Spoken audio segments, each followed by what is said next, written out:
राष्ट्रिय भूमि आयोग गठन भएको करिब 2 वर्ष पुग्न लाग्यो। 2 वर्षभित्र भूमि सम्बन्धी समस्या समाधान गर्ने प्रतिबद्धतासहित नेपाल सरकारको तर्फबाट राष्ट्रिय भूमि आयोग गठन भयो। राष्ट्रिय भूमि आयोगका सबै जिल्लामा संयन्त्र छन्, संरचनाहरू छन्। वार्षिक 70 करोड चाहिँ सेवा सुविधामा खर्च हुन्छ तर काम भएको छैन। असाध्यै निष्क्रिय छन्। ती सबै जिल्ला भूमि आयोग र राष्ट्रिय भूमि आयोगलाई सक्रिय बनाएर यो दलित, सुकुम्बासी, भूमिहीन र अव्यवस्थित बसोबास र गुठीको समस्या समाधान गर्न कार्यतालिका सहित अगाडि बढ्ने योजना के छ? माननीय सदस्यज्यू, म जानकारी गराउन चाहन्छु, यससँग सम्बन्धित भूमि आयोगमा छलफल चलिरहेको छ र हामीले विभिन्न जिल्लाहरूमा गएर भूमिहीन, दलित, भूमिहीन, सुकुम्बासीसँग हामीले परामर्श लिएर हामीले जग्गा दर्ता गरेर हामीले लाल पूर्जा हस्तान्तरण गर्ने कार्य अगाडि बढाइरहेका छौँ। त्यस्तै सहकारीमा बचत गरिएको रकम फिर्ता कहिले गर्ने र नीति कहिले ल्याउने भन्ने प्रश्न उठाउनु भएको छ। यस विषयमा मैले अघि नै पनि भनिसकेकी छु, सहकारीमा हामीले राखेको पैसा, जनताले राखेको पैसा फिर्ता पाउनुपर्छ। हामीले यस विषयमा पनि अघि नै मैले जवाब दिइसकेकी छु। हामी यस कार्यमा एकदमै चिन्तित भएर गम्भीर रूपले लागिसकेका छौँ। यो सहकारी, वित्तीय सहकारी खास गरी असाध्यै ठुलो समस्यामा छन्। देशभरिकै वित्तीय सहकारीहरू अहिले समस्याग्रस्त छन्। यो समस्याग्रस्त भनेर देखिएका सहकारीहरू मात्रै होइनन्, अन्य सहकारीहरू पनि सङ्कटको घेराभित्र छन्। त्यसैले वित्तीय सहकारीहरूलाई नियमन गर्ने नियामक निकाय बनाउन सकिएन भने यो 3 खम्बे अर्थनीति भनेर सरकारले भन्ने र सहकारीलाई पनि 1 खम्बाको रूपमा मान्ने र चाहिँ के छ भने यसलाई नियामक निकाय चाहिँ बनाउन तयार नहुने हो भने यसले चाहिँ ठुलो नोक्सान चाहिँ देशमा पुर्याउँदैछ भन्ने मलाई लाग्छ। र नियामक निकाय बनाउने विषयमा सरकारको धारणा के छ? सहकारी घरायसी बनेको छ, बन्द भएको छ, जनतालाई ठगेको छ, अब कसरी न्याय पाउन सक्छ भनेर प्रश्न गर्नुभएको छ। पक्कै पनि सहकारीको विषयमा गम्भीर छु। हामीले सहकारीबाट ठगिएका जनतालाई न्याय दिनको लागि अगाडि बढिसकेका छौँ। कार्यदल गठन गरेर हामी कार्यलाई अगाडि बढाइरहेको जानकारी पनि गराउन चाहन्छौँ। मुलुकभर रहेका हजारौँ सडकहरू व्यक्तिको नाममा, संस्थाको नाममा, कम्पनीको नाममा भइरहँदा अत्यन्तै गाह्रो भएको छ। यसबाट धेरै वित्तीय अपराधका घटना पनि भएका छन्। यो सहज प्रक्रियाबाट, छोटो बाटोबाट यो लगत कट्टा गर्ने चाहिँ जुन काममा माननीय मन्त्रीज्यूको धारणा के छ भन्ने कुरामा प्रश्न गर्न चाहन्छु। हिमाल, पहाड, तराई, हामी कोही छैनौँ पराई, यो नेपाली बोलीमा छ। तर जमिन भोगाधिकार सम्बन्धमा म कुरा राख्न चाहन्छु। हिमाल र पहाडमा एक बाली, हिमालमा त एक बाली पनि 1 वर्षमा लाग्दैन, तराईमा 3 बाली लाग्छ। तर जमिन भोग अधिकार सम्बन्धमा विभेद छ कि तराईले 133 रोपनी 10 बिघा व्यक्तिले राख्न पाउँछ, हिमाल र पहाडमा 75 रोपनी मात्रै राख्न पाइन्छ, जहाँ खेती हुँदैन। तराईको बराबर सरकारले भूमि ऐन संशोधन गर्न ल्याओस् र भूमि सम्बन्धमा भोगाधिकारको अधिकार संशोधन गर्नुपर्छ। पहाड र हिमालको मान्छेहरू तराई झरुन्, विस्थापित हुन् भन्ने हाम्रो भावना कसैको छैन भने यो सरकारले यो संशोधन गर्नुपर्छ। जमिन भोग अधिकार भौगोलिक रूपमा विभेदकारी छ। हिमाल, पहाड, तराईमा छुट्टै नीति ल्याउनु पर्ने कुरा गर्नुभएको छ। पक्कै पनि माननीयज्यू, यस विषयमा पनि हामी छलफल गरेर अगाडि बढिरहेको जानकारी म दिन चाहन्छु। यो सुकुम्बासीको कुरा गरिरहँदाखेरि मैले केही सुकुम्बासीहरू चिनेको छु जसको चाहिँ करोडौँको सम्पत्ति छ, तर अहिले पनि सुकुम्बासीमा बसिरहेको छ। यसलाई चाहिँ वास्तविक सुकुम्बासी पहिचान गरियोस् भन्न पनि चाहन्छु। धन्यवाद। वास्तविक सुकुम्बासीलाई पहिचान गर्ने कार्यतिर हामी अगाडि बढिरहेका छौँ। हामीले पनि देखेका छौँ, सुकुम्बासी 2 थरीका देखेका छौँ, वास्तविक सुकुम्बासी अनि जो हुकुम्बासी सुकुम्बासी भएर रहनु भएको छ। हामी पनि यो पहिचानको कार्यमा अगाडि बढिरहेका छौँ। गुठी किसान स्वर्गद्वारीको विषयमा उठाउनु भएको प्रश्नमा हामीले तपाईँहरूसँग आउनुभएको डेलिगेसनलाई मिटिङ बसिसके पश्चात यस विषयमा छलफल गरेर अगाडि बढिरहेको जानकारी गराउन चाहन्छु। माननीय सदस्य श्री प्रेम सुवाल। सभामुख महोदय, मन्त्रीजीसँग जिज्ञासा राख्न चाहन्छु। उत्पादनका मुख्य साधन र सेवामा मुठीभरका व्यक्तिहरूको कब्जा रहेसम्म गरिबी निवारण नहुने बारे मन्त्रीजी सचेत हुनु जरुरी छैन र? सामाजिक न्याय विपरीतको निजी कम्पनीको नाउँमा हदबन्दीभन्दा बढी भूमि राख्न पाउने कानुनी व्यवस्था खारेज गर्नु जरुरी छैन र?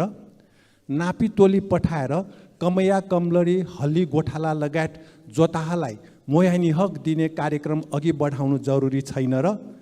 भूमाफियाहरूले मन्त्रालय विभाग र कार्यालय कब्जामा राखेको हो र? सार्वजनिक सरकारी जग्गा संरक्षण आयोगले तयार गरेको प्रतिवेदन सार्वजनिक गर्ने र सोअनुसार कार्यान्वयन गर्ने काम किन नभएको होला? खराब सञ्चालकहरूबाट 1 खर्बभन्दा बढी रकम फिर्ता गराउन सहकारी पीडितहरू माइतीघर मण्डलानेर दैनिक धर्ना बसिरहेको हुँदा सम्बन्धित सहकारी सञ्चालकहरूको चल अचल सम्पत्ति जफत गरी पीडित। माननीय सदस्य श्री बलराम अधिकारी।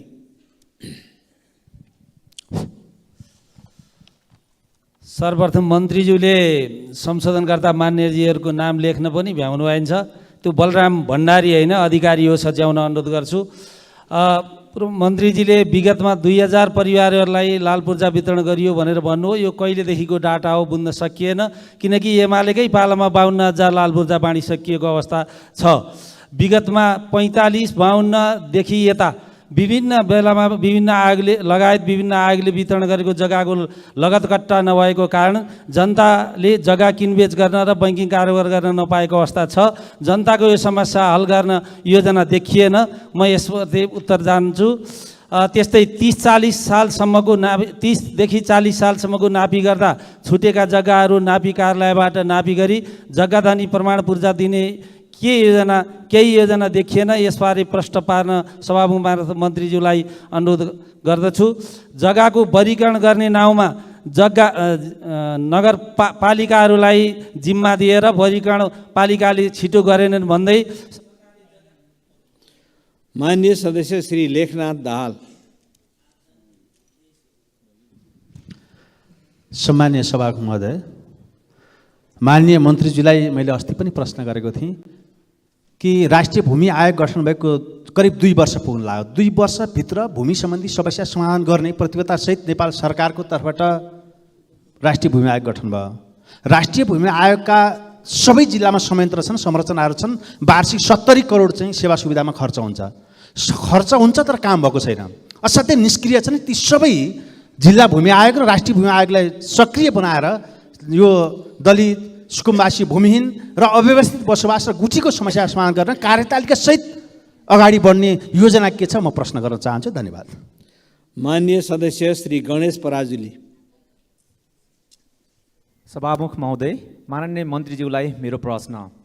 घरानिया र नाम कहलिएका भनिएका सहकारीले धेरै नागरिकलाई झुटो प्रभावमा पारी जीवनभरको कमाई आफ्नो सहकारीमा जम्मा गराएर कमजोर कानुन र निकम्मा नियमन सँगसँगै राजनीतिक दलका शक्ति केन्द्रको आवरणमा ती निमुखा जनताको बचत हिनामिना गर्नु हदैसम्मको अत्याचार हो। त्यस्ता बचतकर्तामध्ये धेरैको त मृत्यु पनि भइसकेको छ। आफूले कमाएको सम्पत्ति आफू बिमारी पर्दा उपचार गर्न नपाउनु र अझ आफ्नो जीवनकालमा आफ्नो सम्पत्ति फिर्ता नपाउनु र मुद्दा लड्दै जीवन त्याग गर्नु झनै कति दर्दनाक होला। त्यस्ता सहकारीबाट पीडित भएका नागरिकलाई जीवनकालमा नै न्याय दिन माननीय मन्त्रीज्यूले कस्तो कार्यक्रम तय गर्नुभएको छ? सम्माननीय सभामुख मार्फत मन्त्रीज्यूलाई यस विषयमा प्रश्न पार्न आग्रह गर्दछु। धन्यवाद। माननीय सदस्य श्री अमरबहादुर रायमाझी। सम्माननीय सभामुख महोदय, सम्माननीय सभामुख महोदय मार्फत मन्त्रीज्यूलाई म केही प्रश्न गर्न चाहन्छु। सहकारी राष्ट्रको एउटा एउटा खम्बाको रूपमा स्वीकारिएको छ र सहकारीमा सबै मान्छेहरूले बचत पनि गरेका छन्। चर्को ब्याजमा ऋण लगानी भएको छ र सहकारीहरू धाराशायी हुँदै गएका छन्। अब सञ्चालकहरूले ठगेर हिँडेका छन् अनि सहकारी बन्द भएको छ। सहकारीमा प्रशस्त सम्पत्ति छ, सहकारीका सञ्चालकले ठगेर हिँडेका छन् र सहकारी बन्द भएको छ।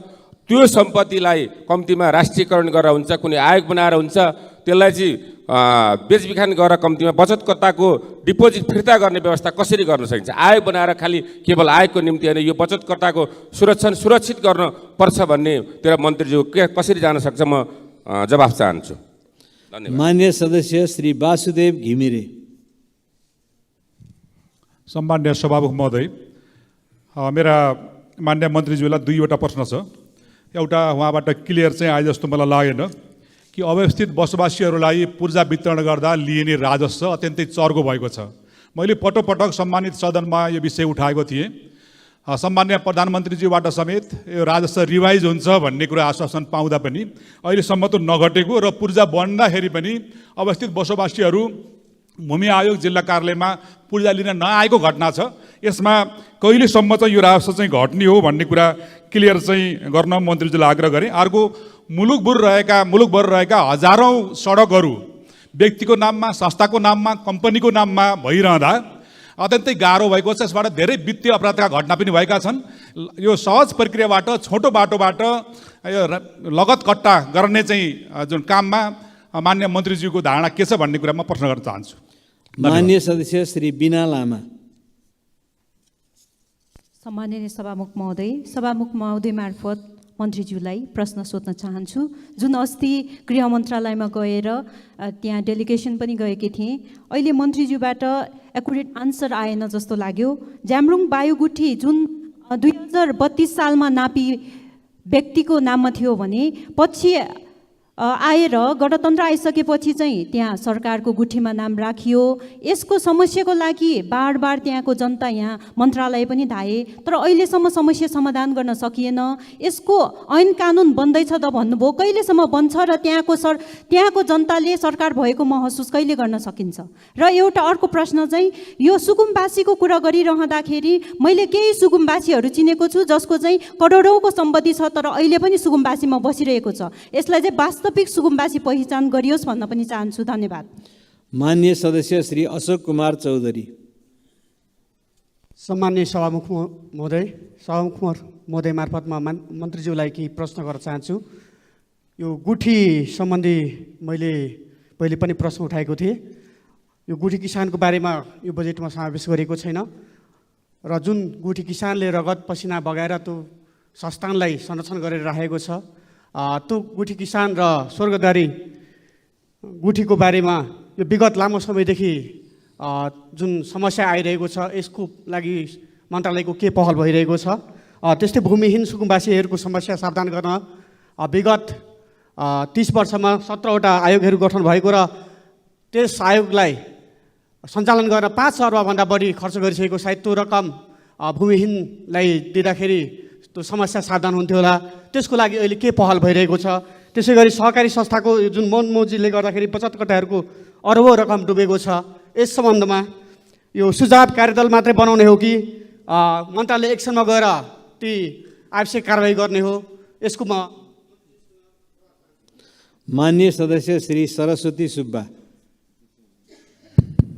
सम्माननीय सभामुख महोदय मार्फत म माननीय मन्त्रीलाई प्रश्न गर्न चाहन्छु। 110 स्थानीय तहमा 25,000 पूर्जा वितरणको कुरा राखिएको छ, तर लगत सङ्कलनको हिसाबले 8,79,000 मान्छेहरूले लगत सङ्कलन भइसकेको छ। यसलाई हेर्दा 40 वर्ष जस्तो लाग्छ पूर्जा वितरण गर्न, तर आयोगको अवधि 3 वर्षको हुन्छ। राष्ट्रिय भूमि आयोगको आउँदो साउनमा 2 वर्ष पुग्छ र 3 वर्षमा उसको अवधि सकिन्छ। त्यसैले यसमा मान्य मन्त्रीको म जवाब चाहन्छु। सँगै किताकाट खोल्ने कुरा सकारात्मक छ, तर भूपयोग योजना 753 स्थानीय तहमा नबनिकन किताकाट खोल्दा कृषि जमिन सकिन्छ, यसमा पनि विचार गरौँ। सँगै सङ्घ प्रदेश र स्थानीय तहमा भूपयोग परिषद कहिले बन्छ र सँगसँगै गुठी विधेयक सदनमा आएर कहिले छलफल हुन्छ र पास हुन्छ भन्ने कुरामा म प्रश्न गर्न चाहन्छु। र अन्तिममा मालपोत तथा नापी कार्यालय स्थानीय तहमा जाने कुरा कहिलेबाट पुरा हुन्छ? मान्य मन्त्रीको यसबाट म जवाब चाहन्छु। धन्यवाद। माननीय सदस्य श्री आसमा कुमारी चौधरी। सम्माननीय सभामुख महोदय, माननीय मन्त्रीलाई मेरो प्रश्न छ। म भूमिहीन सुकुम्बासी हुँ। मेरो घर परिवार लगायत मेरो गाउँवासी सबै भूमिहीन सुकुम्बासी हौँ। हामी वर्षौँदेखि गुठी जग्गामा खेती गर्दै आएका छौँ। मुयानी हकको पूर्जा पनि छ, तर हामी अहिलेसम्म अधिकार पाएका छैनौँ। हामी कहिले जग्गाको मालिक बन्छौँ? कानुनी प्रक्रिया कहिले पुरा हुने हो? हामी सधैँ पीडितमै रहने मन्त्रीसँग जवाब छ।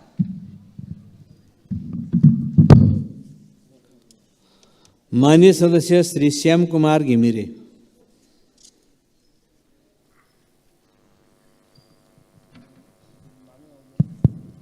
सामान्य सभामुख महोदय, यो सहकारी वित्तीय सहकारी खास गरी असाध्यै ठुलो समस्यामा छन्। देशभरिकै वित्तीय सहकारीहरू अहिले समस्याग्रस्त छन्। यो समस्याग्रस्त भनेर देखिएका सहकारीहरू मात्रै होइनन्, अन्य सहकारीहरू पनि सङ्कटको घेराभित्र छन्। त्यसैले वित्तीय सहकारीहरूलाई नियमन गर्ने नियामक निकाय बनाउन सकिएन भने यो 3 खम्बे अर्थनीति भनेर सरकारले भन्ने र सहकारीलाई पनि एक खम्बाको रूपमा मान्ने र चाहिँ के छ भने यसलाई नियामक निकाय चाहिँ बनाउन तयार नहुने हो भने यसले चाहिँ ठुलो नोक्सान चाहिँ देशमा पुर्याउँदैछ भन्ने मलाई लाग्छ। र नियामक निकाय बनाउने विषयमा सरकारको धारणा के छ मैले जान्न चाहेँ। र अर्को कुरा, यो जमिनको चक्लाबन्दी गर्ने कुरा नीति कार्यक्रममा त आयो, तर यसको चाहिँ कसरी जाने भन्ने कुराको चाहिँ नीति स्पष्ट छैन। यो असाध्यै गाह्रो काम छ। यसको लागि सरकारको धारणा माग गर्छु। धन्यवाद। माननीय सदस्य श्री मानवीर राई।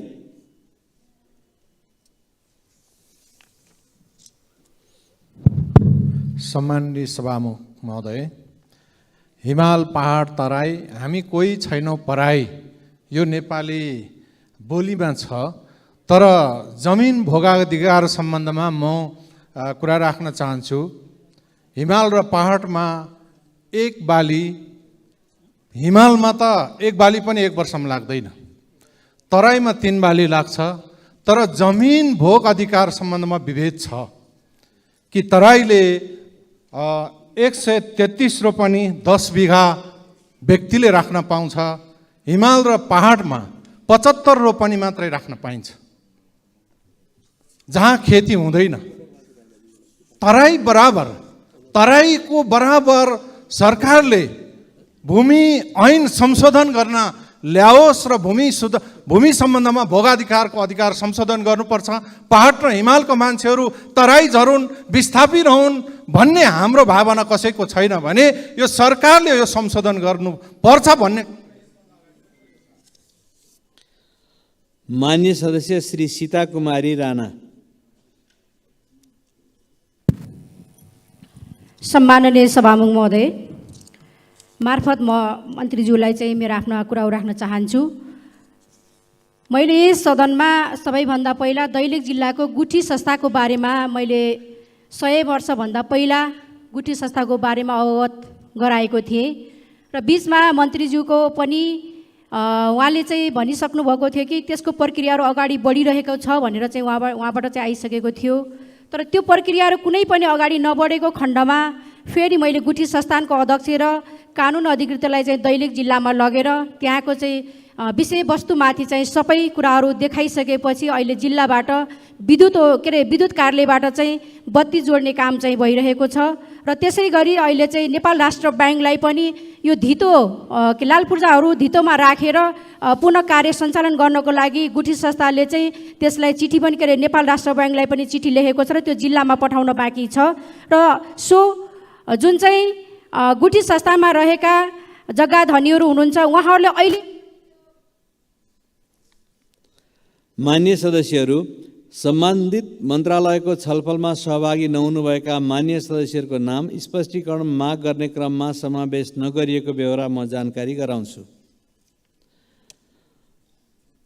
मान्य सदस्यहरू, अब मान्य भूमि व्यवस्था, सहकारी तथा गरिबी निवारण मन्त्री श्री रञ्जिता श्रेष्ठलाई उक्त स्पष्टीकरणको सम्बन्धमा स्पष्ट पार्न अनुमति दिन्छु।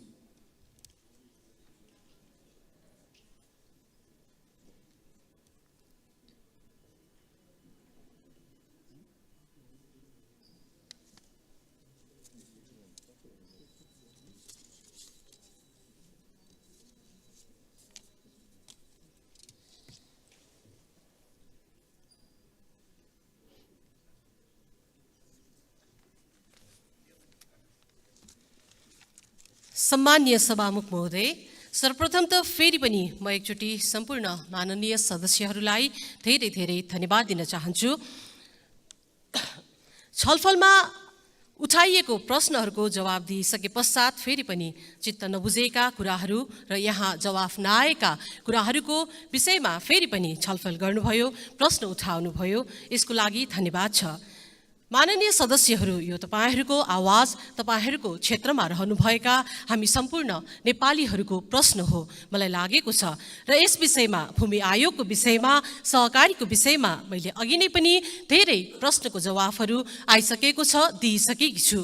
र गुठी संस्थानको विषयमा पनि विभिन्न प्रश्नका जवाफहरू आइसकेको छ। र तर पनि माननीय सदस्यहरूलाई चित्त नबुझेको प्रश्नहरू राख्नु भएको छ। माननीय लेखनाथ दाहालजीले राख्नु भएको प्रश्न, भूमि आयोगबाट दलित भूमिहीनसँग जग्गा दर्ता गरी कहिले हस्तान्तरण गर्ने भन्ने प्रश्न राख्नु भएको छ। माननीय सदस्यज्यू, म जानकारी गराउन चाहन्छु, यससँग सम्बन्धित भूमि आयोगमा छलफल चलिरहेको छ र हामीले विभिन्न जिल्लाहरूमा गएर भूमिहीन, दलित भूमिहीन सुकुम्बासीसँग हामीले परामर्श लिएर हामीले जग्गा दर्ता गरेर हामीले लालपूर्जा हस्तान्तरण गर्ने कार्य अगाडि बढाइरहेका छौँ। त्यस्तै सहकारीमा बचत गरिएको रकम फिर्ता कहिले गर्ने र नीति कहिले ल्याउने भन्ने प्रश्न उठाउनु भएको छ। यस विषयमा मैले अघि नै पनि भनिसकेकी छु, सहकारीमा हामीले राखेको पैसा, जनताले राखेको पैसा फिर्ता पाउनुपर्छ। हामीले यस विषयमा पनि अघि नै मैले जवाब दिइसकेकी छु। हामी यस कार्यमा एकदमै चिन्तित भएर गम्भीर रूपले लागिसकेका छौँ। सहकारी घरायसी बनेको छ, बन्द भएको छ, जनतालाई ठगेको छ, अब कसरी न्याय पाउन सक्छ भनेर प्रश्न गर्नुभएको छ। पक्कै पनि सहकारीको विषयमा गम्भीर छु।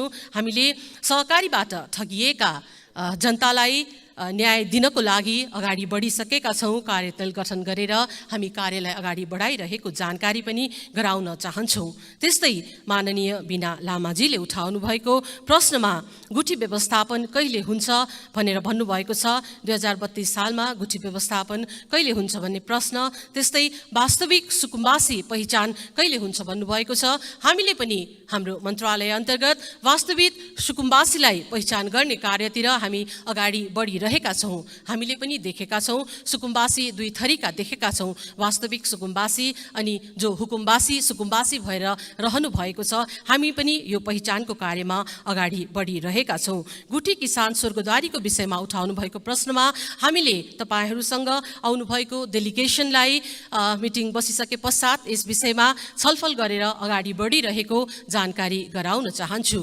माननीय सरस्वती सुब्बाजीले उठाउनु भएको प्रश्नमा जग्गा पूर्जा वितरणको विषयमा, जग्गा पूर्जा वितरण हामीले कार्य अगाडि बढाइरहेको छौँ भनेर जानकारी दिइसकेको छु भने किता काट र भू उपयोग नीति बिना हुँदा सबै खेतीयोग्य जमिन सुरक्षित हुँदैन। त्यसले जमिन सकिने गरी किता काट होस्, जमिन यकिन गरी किता काट होस् भन्ने विषयमा चाहिँ हामीले पक्कै पनि जमिन, कृषियोग्य जमिन र हामीले जमिन छुट्याएर नै किताकाट गर्ने कार्यलाई अगाडि बढाइरहेका छौँ भनेर जानकारी दिन चाहन्छु। माननीय श्यामकुमार घिमिरेजीले उठाउनु भएको प्रश्नमा वित्तीय सहकारी सङ्कटमा छ, नियमन गर्ने निकाय कहिले बद्ध सरकारको धारणा के छ भनेर सोध्नु भएको छ र किताकाटको विषयमा पनि प्रश्न हुनु पर्यो भन्नुभएको छ। किताकाटको विषयमा हामीले प्रश्न पारिसकेका छौँ। किताकाट खुलिसकेको मन्त्री परिषदको निर्णयबाट आइसकेको छ र यो विषयलाई हामीले जग्गा जमिन छुट्याएर, कृषियोग्य जग्गा जमिन छुट्याएर हामीले छलफल गरेर अगाडि बढ्नेछौँ भनेर जानकारी दिइसकेको छु र पक्कै पनि वित्तीय सहकारी सङ्कटमा रहेको छ। नियमन गर्ने निकाय बन्ने कुरामा हामी छलफलमा रहेका छौँ भनेर जानकारी दिन चाहन्छु। र माननीय मानवीर राईजीले जमिन भोग अधिकार भौगोलिक रूपमा विभेदकारी छ, हिमाल पहाड तराईमा छुट्टै नीति ल्याउनु पर्ने कुरा गर्नुभएको छ। पक्कै पनि माननीयज्यू, यस विषयमा पनि हामी छलफल गरेर अगाडि बढिरहेको जानकारी म दिन चाहन्छु भने माननीय सीता कुमारी राणाजीले उठाउनु भएको विषयमा दैलेखको गुठी संस्थानको समस्या कहिले समाधान हुन्छ भन्नुभएको छ। गुठी संस्थानको समस्याको विषयमा गुठीका अध्यक्षज्यू, हाम्रो मन्त्रालयका सचिवज्यूहरू हामी सबैजना बसेर एकदमै हामी यस विषयमा छलफल गरिरहेका हुन्छौँ र यी विषयहरूलाई चाहिँ हामीले समस्या समाधानको बाटोहरू खोजिरहेका छौँ भनेर पनि म जानकारी दिन चाहन्छु। धन्यवाद। माननीय सदस्यहरू, भूमि व्यवस्था, सहकारी तथा गरिबी निवारण मन्त्रालय सम्बन्धी विनियोजन शीर्षकमाथिको छलफल यहीँ समाप्त हुन्छ।